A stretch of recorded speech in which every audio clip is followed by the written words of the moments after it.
Voici 10 minutes, le podcast des Français dans le monde, pour aider tous ceux qui se préparent, qui vivent ou qui rentrent de mobilité internationale, des parcours inspirants et des paroles d'experts. Je suis Gauthier Saïs et j'ai le plaisir de passer 10 minutes avec Betty Loncouta. On va parler de ce projet magnifique qui s'appelle Alliance 3.0 pour la Fondation des Alliances françaises. 10 minutes, le podcast des Français dans le monde. françaisdanslemonde.fr. J'ai une invitée pétillante depuis Dakar.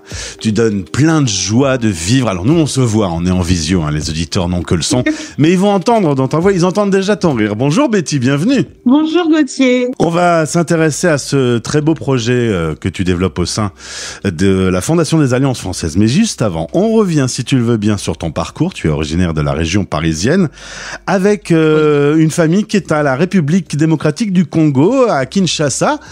Je suppose que tu peux y aller assez régulièrement et profiter un peu de ta famille là-bas. Oui, bien sûr. Je fais en sorte d'y aller, on va dire, tous les 2-3 ans. Et donc, j'espère y retourner l'année prochaine. Mais oui, mes parents sont à Paris. Mes cousins, mes tantes, oncles et grands-parents, qui sont malheureusement décédés maintenant, étaient tous à Kinshasa.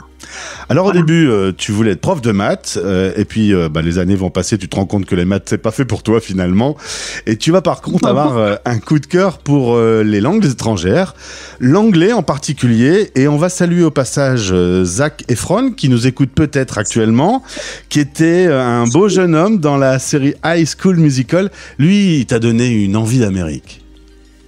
Exactement. Donc, plus jeune, moi, je me suis toujours destinée pour l'éducation et l'enseignement. C'était vraiment ce que je voulais faire. Au collège, je voulais devenir professeur de mathématiques. J'avais de très bonnes notes, donc je me suis dit pourquoi pas. Arrivant en seconde, j'ai très très vite déchanté et en même temps est apparu High School Musical. Donc j'étais la plus grande fan. Je connaissais toutes les chansons, je connaissais toutes les chorégraphies et je me suis mise en tête de devenir professeur de français langue étrangère aux États-Unis. Pour moi, c'était l'American Dream.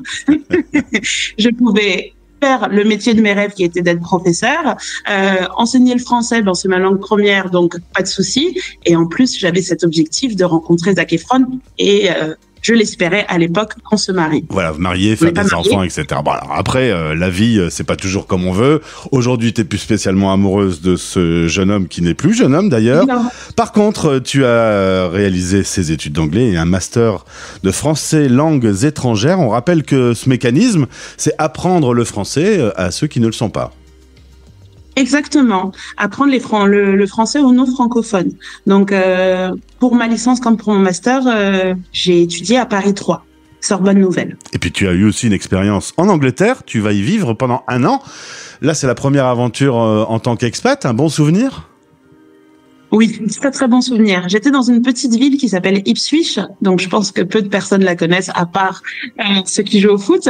Mais j'ai beaucoup aimé cette expérience dans un pays anglophone et qui, à l'époque, me rapprochait encore un peu plus des États-Unis. Donc, c'était super. Finalement, l'amour pour les États-Unis va se transformer. Tu vas vivre une aventure de 2 ans au Mozambique où tu vas travailler à l'ambassade de France pour la francophonie. Les États-Unis t'abandonnent l'idée, tu te dis que c'est pas pour toi. En tout cas, à ce moment-là, je me suis dit non, j'aime pas les États-Unis. Puis j'étais plus amoureuse de Zac Efron, donc j'ai cherché d'autres opportunités professionnelles. Et quand j'ai vu l'offre pour le Mozambique, pour tout dire, au début, je ne savais même pas placer le Mozambique sur une carte. J'ai juste vu que l'offre me correspondait. Comme filtre, j'avais mis Afrique subsaharienne. J'ai candidaté. J'ai été prise, j'y suis allée. Et tu as donné une note de 15 sur 10 à cette expérience qui était donc plutôt réussie. Magique. Le pays est magnifique, les paysages, les gens, et puis aussi l'expérience professionnelle. J'ai bien travaillé et que de beaux souvenirs du Mozambique. À ton retour en France, tu vas rejoindre la Fondation des Alliances françaises, que l'on salue. C'est grâce à eux qu'on se rencontre aujourd'hui. Ils m'ont parlé de toi parce que là, tu vas devenir chef de projet. Est-ce que tu peux m'expliquer rapidement ce qu'est le projet Alliance 3.0, l'inclusion par le numérique ? Exactement. Alors, le projet Alliance 3.0, c'est un projet qui est né depuis maintenant 7 ans, en partenariat avec le gouvernement princier de Monaco. C'est un projet qui vise la promotion des cultures francophones, de l'éducation, de l'entrepreneuriat en Afrique. Là, actuellement, c'est dans 9 pays qui sont le Sénégal, la Mauritanie, la Gambie, le Maroc, la Tunisie, Burundi, Afrique du Sud, Lesotho et Madagascar. Et c'est à destination d'un public défavorisé. Alors actuellement, tu es au Sénégal. Chaque pays, en fait, tu estimes ce qui doit être le plus efficace à mettre en place, et à chaque fois, tu t'adaptes aux demandes, aux besoins du pays? Exactement. À chaque fois, je m'adapte aux besoins du pays. Donc, l'année dernière, j'étais principalement à Madagascar. Après, il faut savoir que je suis souvent aussi au siège qui est à Paris. Hein. Mais l'année dernière, j'ai vécu assez longuement, plusieurs mois à Madagascar. Et sur place, je me suis rendu compte que au niveau informatique, nos collègues des alliances françaises, c'est un grand réseau, c'est l'un des plus grands, il y a 29 alliances en Afrique, avaient quelques difficultés. Donc, par exemple, quand j'envoyais des mails, j'avais pas forcément de réponse, ou le corps du message était dans l'objet. J'étais là, bon, ok. Ou sinon, c'est plus, on va me contacter sur WhatsApp pour travailler. Donc, j'étais là, bon, il faut remettre un petit peu les choses en ordre.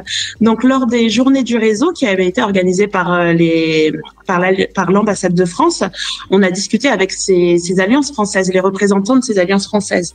Et on a parlé de cette formation qu'on avait en tête, une formation pour la montée en compétences numériques du personnel des alliances françaises, parce que comme je t'ai dit, moi j'étais un peu frappée par ces mails que je recevais un petit peu bizarrement, et tout le monde avait l'air intéressé, et on a demandé à ce que ce soit une formation qui soit co-construite, que ce soit pas uniquement la Fondation des Alliances Françaises via moi qui imposions quelque chose, mais qu'on réfléchisse ensemble à des modules de formation.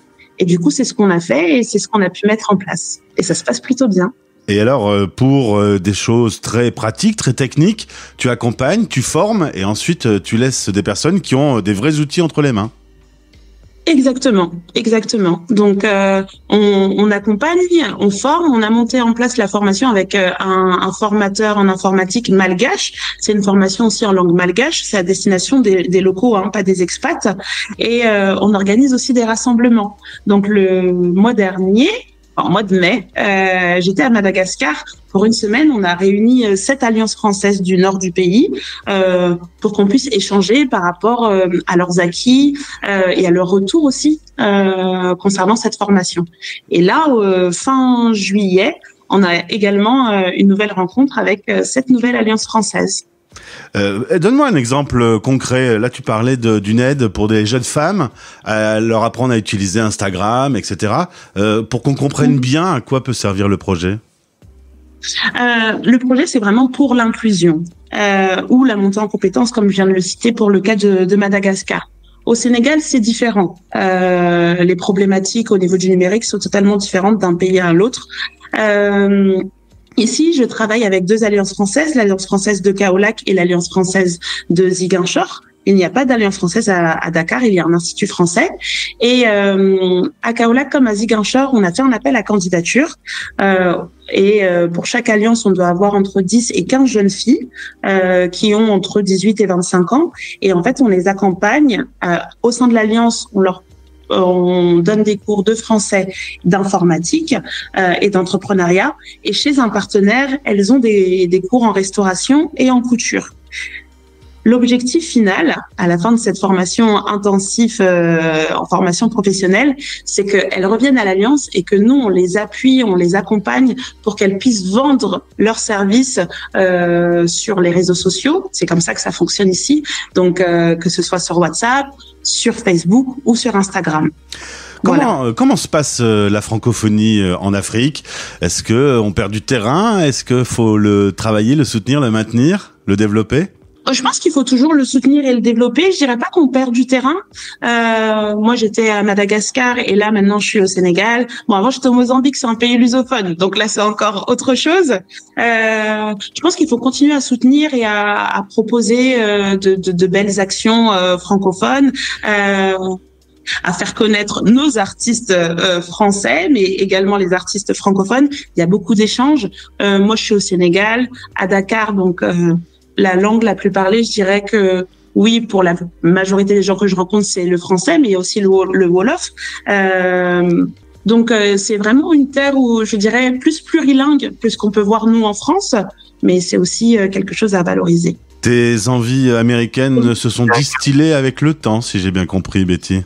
Je ne sais pas ce que l'avenir me réserve. En tout cas, pour l'instant, aujourd'hui, je suis au Sénégal. On pourrait presque dire que je suis sénégalaise. Et Zac Efron vient de m'appeler, il t'invite à déjeuner. Hein. Ah, j'adore. Je sais pas si tu vas bien manger, mais en tout cas, tu vas enfin le rencontrer. Peut-être c'est le début d'une grande histoire. On espère, c'est moi qui lui recommanderais le resto. Betty, comment tu vois la suite pour toi, cette mission, et puis de toute façon à l'international dans ton parcours? Moi, je pense que je vais rester à l'international quand même quelques années, parce que c'est ce qui me passionne. Être dans de nouveaux pays, voir de nouvelles cultures, c'est vraiment ce qui me donne le sourire chaque jour.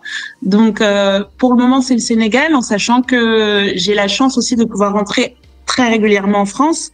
Le siège de la Fondation des Alliances Françaises est à Paris, boulevard Raspail. Très belle vue depuis le 7e étage, donc c'est pas déplaisant non plus.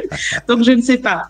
Des fois, la maison me manque, donc c'est toujours agréable d'avoir un bureau à Paris.